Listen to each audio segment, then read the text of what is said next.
Hello guys, আসসালামু আলাইকুম। আপনাদের জন্য আবার আমি চলে আসলাম নতুন একটা রেসিপি নিয়ে। আজকে আমি রান্না করবো চিকেন রোস্ট। তার জন্য এখানে আমি 4 পিস চিকেন নিয়ে নিয়েছি। তাহলে সাথেই থাকুন, খুব সহজ উপায়ে রান্না করব।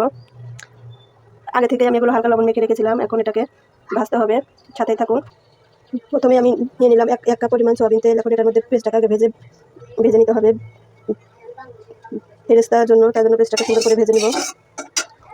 এটা অপশনাল লাগবে, আস্তে আস্তে জাল দিয়ে ভেজে নিতে হবে।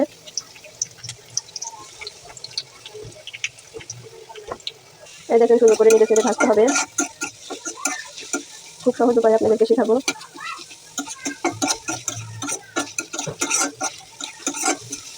বিয়েবাড়ির স্বাদকেও হার মানাবে এই রান্নাটি।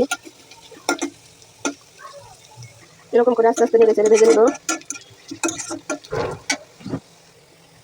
দেখেন, এখন এরকম কালার আসতেছে আস্তে আস্তে।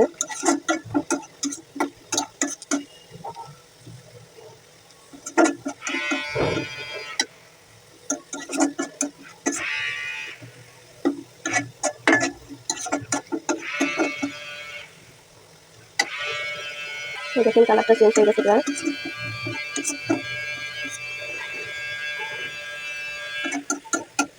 এখন নামিয়ে নিচ্ছি। এই দেখেন, নামিয়ে নেওয়া শেষ।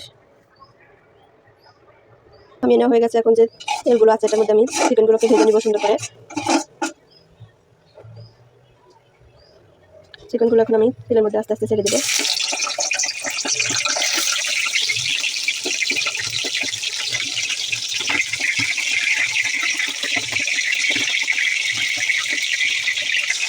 সুন্দর করে উল্টে পাল্টে ভাজতে হবে। একটু সেগুলো একটু উল্টে দিতে হবে।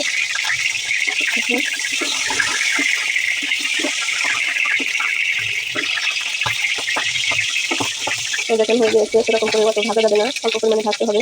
নামিয়ে নিচ্ছি।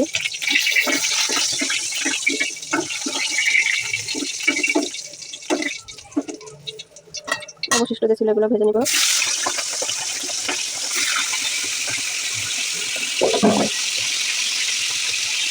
একটু হয়ে গেলে আরেকটু উল্টে দেবো।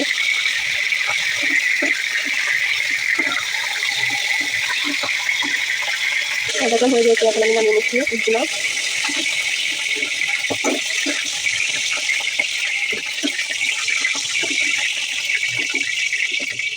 এখন আমি এটার মধ্যে সব উপকরণ অ্যাড করবো। প্রথমে অ্যাড করতে হবে পেঁয়াজের যে করে রেখেছি, পেস্ট করে রেখেছি, সেগুলো অ্যাড করে দিচ্ছি। খুব ভালোভাবে নেড়ে চেড়ে নিতে হবে। এখন অ্যাড করতে হবে কাজু বাদাম, পেস্ট করে রেখেছি সেগুলো। এটা দিলে মানে কাজু বাদামের ফলে স্বাদটা অনেক ভালো আসবে, তার জন্য অ্যাড করে দিলাম। এখন ভালো করে একটু নেড়ে চেড়ে নিতে হবে। এখন অ্যাড করে দিব সব মশলা। এখন অ্যাড করে দেবো দেখেন মশলা, এলাচ, এগুলো অ্যাড করে দিয়ে ভালো করে নেড়ে চেড়ে নিব।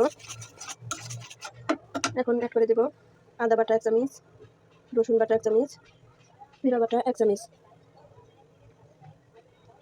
দিয়ে এখন ভালো করে নেড়ে চেড়ে নেব। এখন অ্যাড করে দেবো স্বাদ মতো লবণ। আমি অ্যাড করে দিচ্ছি শুকনো লঙ্কার গুঁড়ো।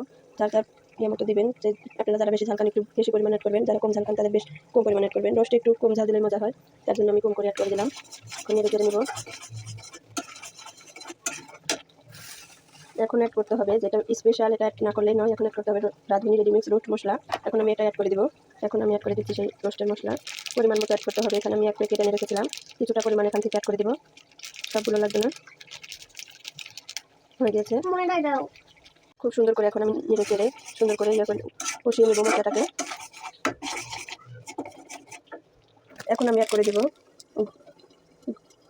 পুরা দুধের প্যাকেট, কারণ আমার কাছে ইয়েটা ছিল না, টক দইটা নাই, সেজন্য পুরা দুধটা অ্যাড করে দিচ্ছি। এখন আমি এখানে একটু পানি ফুটিয়ে রেখেছিলাম, এটার মধ্যে ঢেলে ভালো করে মিক্স করে নেব।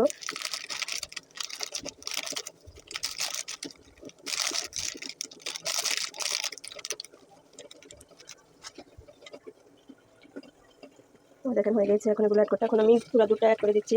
দেখেন, অ্যাড করে দিলাম। দেখতে পাচ্ছেন, এখন আমি ভেজে রেখেছিলাম আগে থেকে, সেগুলো চিকেনগুলো অ্যাড করে দেবো। ভেজে রাখা চিকেনগুলো অ্যাড করে দিলাম। ভালো করে মশলার ভিতরে কষিয়ে নেব এগুলো।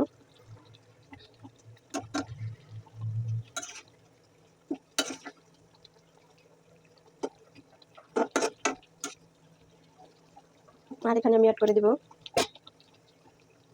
কিশমিশ 7-8টা, তাহলে স্বাদটা অনেক ভালো আসে। সেজন্য ঢেকে দিতে হবে, কারণ এই মশলার ভিতরে এটাকে সিদ্ধ করে ফেলতে হবে, তার জন্য ঢেকে দিলাম। এখন আস্তে আস্তে জাল দিতে হবে, একটু পরপর নেড়ে চেড়ে নিতে হবে।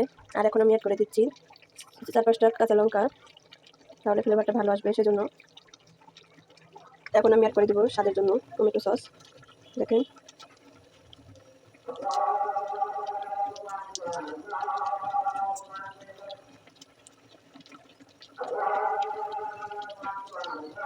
ভালো করে নেড়ে চেড়ে দিব।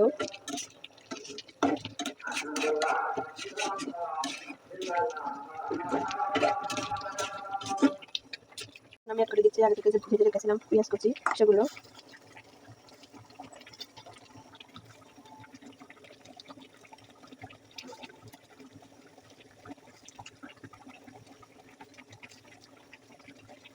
আর একটু স্বাদের জন্য অ্যাড করে দিলাম একটু চিনি।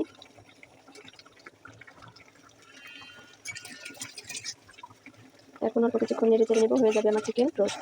আপনারাও একবার অবশ্যই এরকম করে রান্না করে খাওয়ার জন্য চেষ্টা করবেন, অবশ্যই দেখবেন অনেক ভালো লাগবে। যারা নতুন রাঁধুনি তারাও চেষ্টা করবেন। হয়ে গেছে, এখন আমি সার্ভ করবো।